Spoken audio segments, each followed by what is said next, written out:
All right, y'all boys. See if we can't get another little video in for you guys. We are almost ready for TRC no prep. So the last video you guys seen, the front bumper really wasn't wrapped all well too good. We was breaking the fenders at the track because we did the 13x11 B blocks and figured out now we couldn't turn the wheel. But the last couple little things we ended up doing since the last time you guys seen the car on the channel, we did the mirror block off, so we got those in. We finally got the side skirts rewrapped. Did the B-locks last time. We did the carbon cutouts by 68 Exotic Carbon. They are based out of PR. So shout out for them. Shout out for Jeffrey for getting me the carbon cutouts.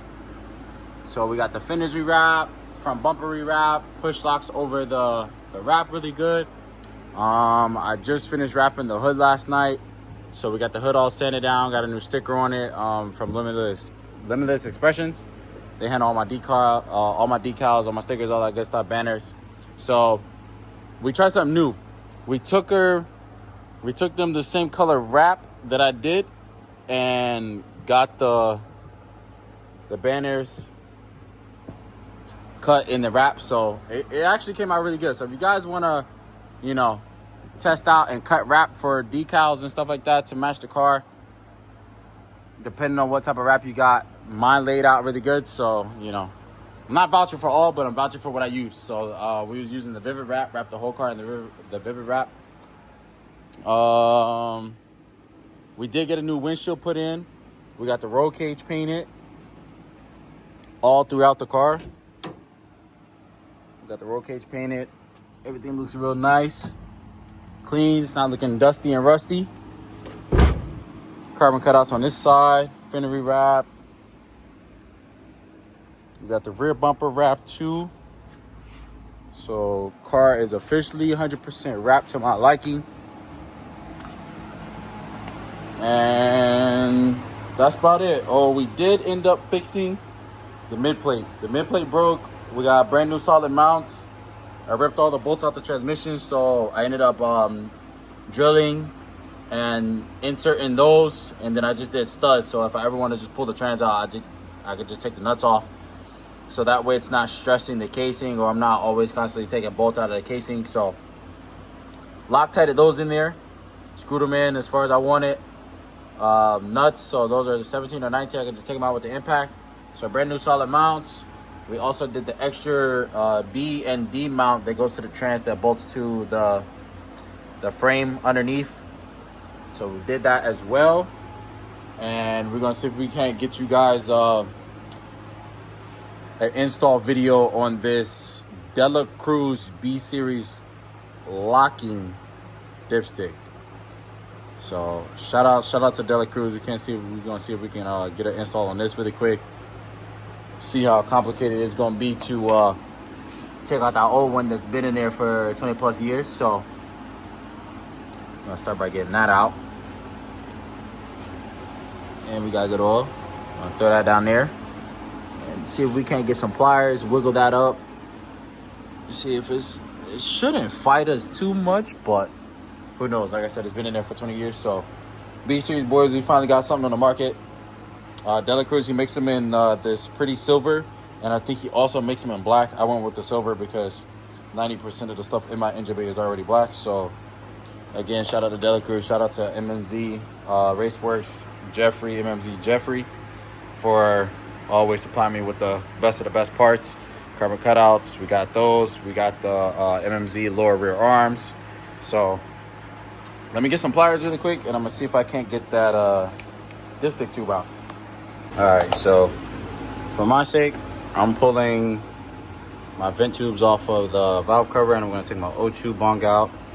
I actually need to get a new one because I started the car like last week and my O2 didn't read. So yes, I let it warm up. Yes, I revved the car.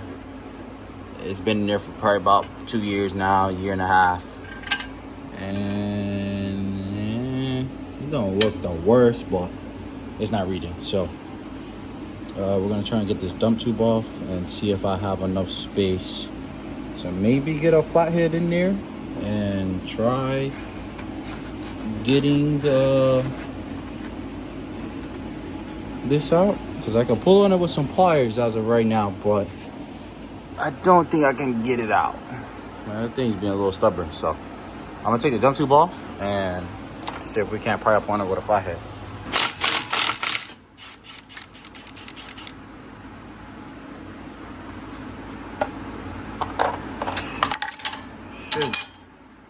Should be enough. Sit that right there. Not quite. I guess we'll just take it all the way off. Sit that there. Open this clamp. Pull that out.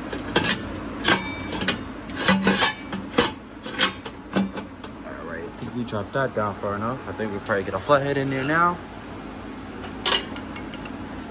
Oh, we might be cooking with grease now. Let me see. I need 2 hands. Alright, so it's not coming off that easy at all. So we're gonna take the front bumper off.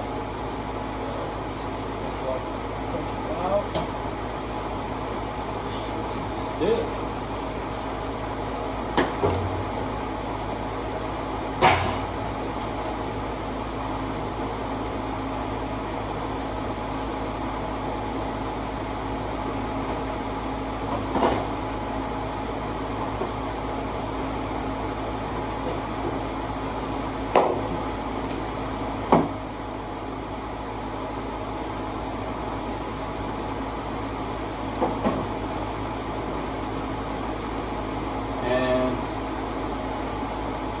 Looks like it. Probably just gonna take the manifold off, because I possibly can't pull on it that hard with pliers at all. It's like no way. I'm gonna just make it easier on myself. I'm gonna put this dump tube back on though.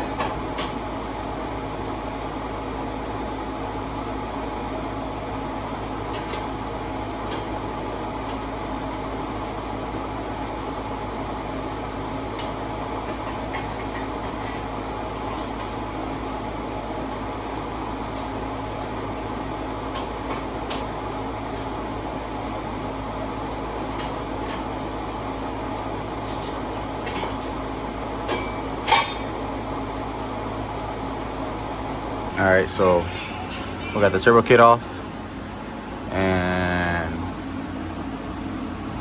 I don't think that's supposed to be like that. We got a 2-piece dipstick tube now, and I'm probably gonna have to get out the drill, because boy, this thing, like I said, has been in there for 20 years, probably longer than I've been alive. And I got my pliers, flatheads, more pliers. And that thing is not coming out. So I think we're gonna report to plan Z. We're gonna have to take the oil pan off and drill that thing out. That's the only way. So it's broken now, and yeah, ain't no turning back. So all right, so 2-piece of dipstick. Ended up breaking that piece off as well, but I didn't fuck it up. So we just went ahead and broke out the biggest drill bit we had, took out that stud so that way we can hold our drill pretty straight, and it looks pretty good. Then wobble it out, drilled it out just enough to where I could get a flathead, peel it up off the wall, and then I basically hammered it straight through. So I gotta pull the whole pan off regardless, because I was drilling in it and I don't want any metal shavings in my water. But since we got it out, this one should just go right back in.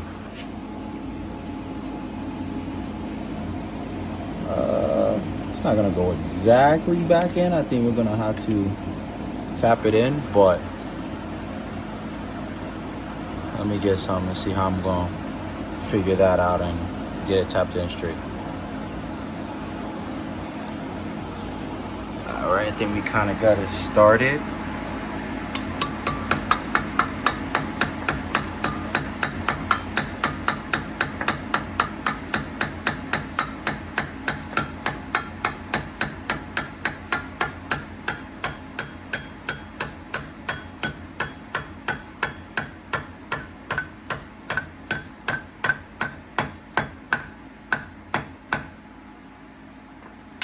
bottomed out.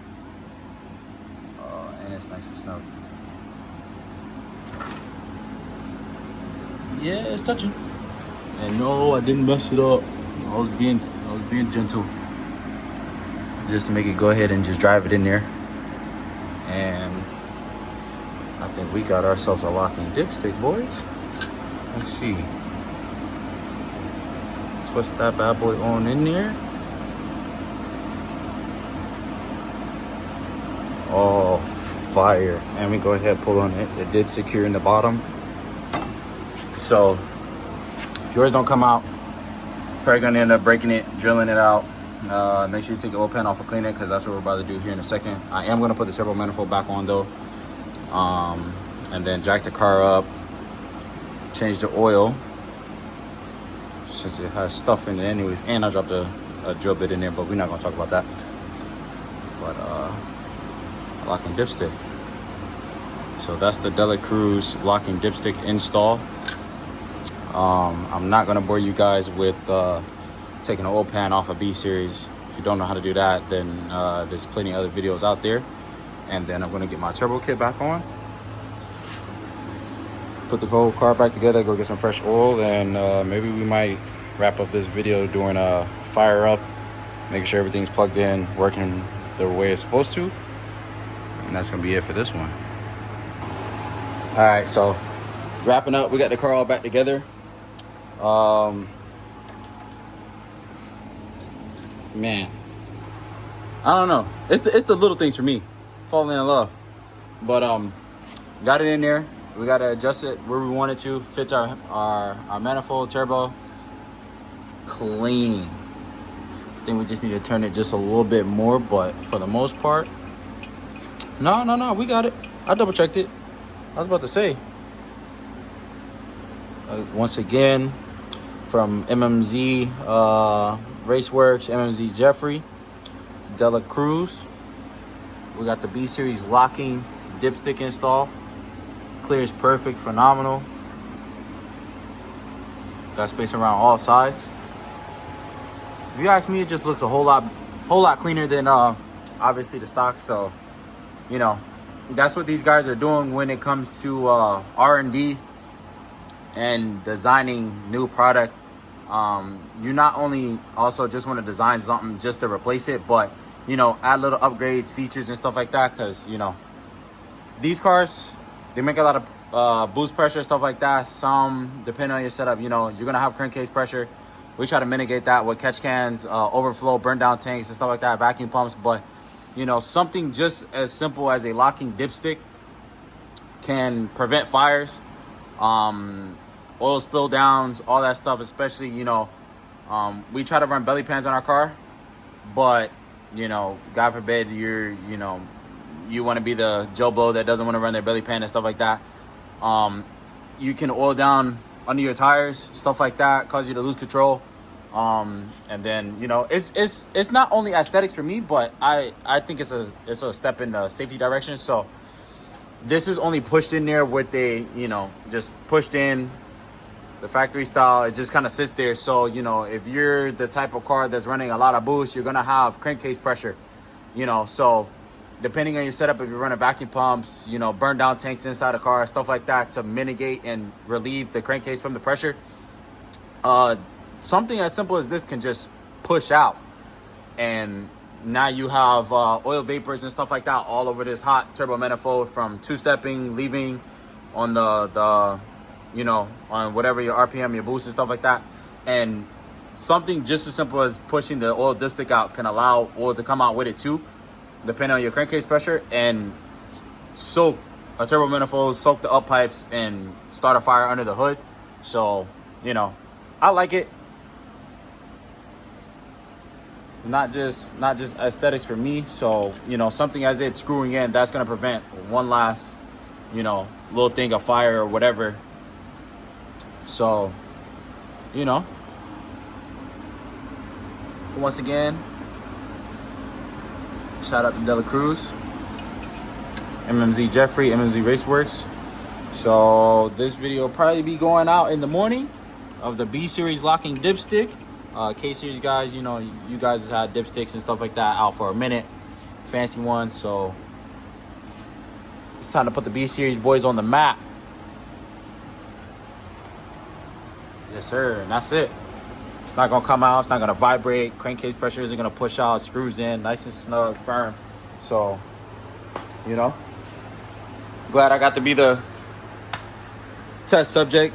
Man, if your oil pickup has not been out of your block in 20 years, you're going to fight it. So you might as well just break it off, drill it, push it through, pull the oil pan, and, you know, save yourself a little bit of time. But that's going to be it for this one on the channel, boys. Appreciate you guys for always watching and supporting. We will be at TRC No Prep on the 29th. Maybe be going back down to Immokalee on the 22nd. So we're going to see. But for the most part, the car's ready. We did the mounts. We finished wrapping. We did the mirror deletes.